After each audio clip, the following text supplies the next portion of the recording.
It's a holiday tradition for some, loading up the turkey and Tupperware, finding a good spot in line on Thanksgiving night. Many even camp out. Not this year. COVID-19 is changing the way how we buy on the eve of Black Friday. CBS 2's Jeremy Ross live at Best Buy with what that looks like, what it doesn't look like now. Jeremy.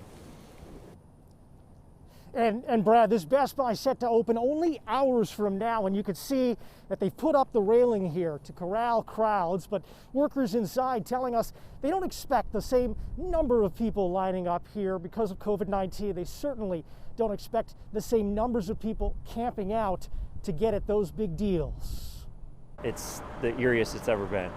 The darkness cloaking Thanksgiving evening.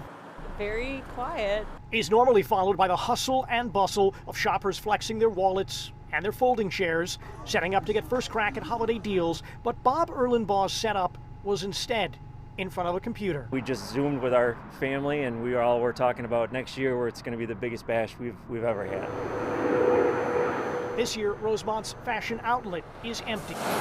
In years past, people lined up in bunches for Binny's Black Friday booze.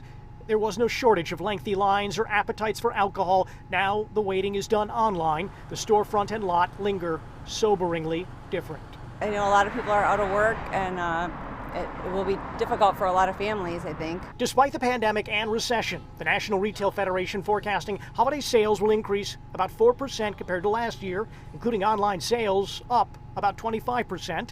Among the reasons, many haven't been able to spend money on things like vacations due to COVID travel restrictions. They're not going out to restaurants all year, not doing trips. You could spend more on giving if you're not going to be traveling. They'll kind of treat themselves and treat their family and maybe spend a little bit more this year.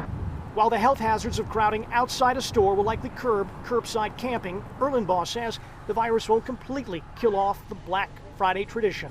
And once we have a vaccine out there, I think people will be excited to go back again. So the camping out takes a bit of a pandemic pause. I think so. I mean, it's especially now that there's a light at the end of the tunnel, and look forward to next holiday season.